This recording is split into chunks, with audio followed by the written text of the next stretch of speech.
Spesso e volentieri gli autovelox non vengono messi solamente per fare cassa o per fare cassa, ma vengono messi per andare a limitare delle situazioni di disagio e di pericolo.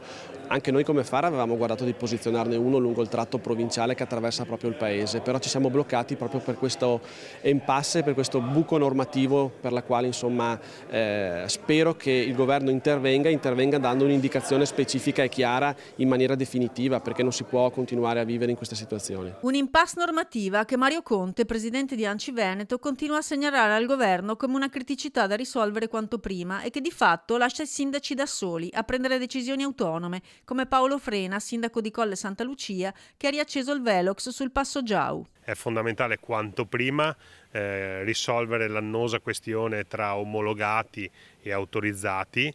In attesa che vengano decisi i parametri di omologazione, chiediamo che venga equiparata esattamente come era fino a qualche anno fa.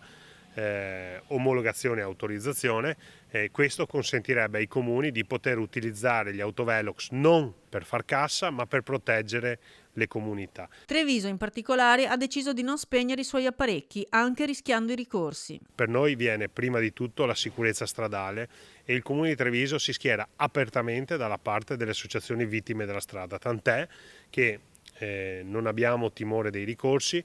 I nostri autovelox vengono utilizzati esclusivamente per limitare la velocità in quelle strade maggiormente trafficate come può essere la tangenziale, quindi autovelox accesi, e coloro che percorrono le strade comunali a 180-200 all'ora è giusto che vengano sanzionati. Un appello al Ministero forte e chiaro per non lasciare gli amministratori vagare nel vuoto ancora. Per quanto riguarda la posizione di ANCI è quella di lanciare un appello al Ministero di far chiarezza nel minor tempo possibile, proprio per restituire la serenità ai sindaci di poter utilizzare nel modo adeguato quelli che sono gli autovelox. Nessuna volontà di far cassa, totale volontà di proteggere le comunità.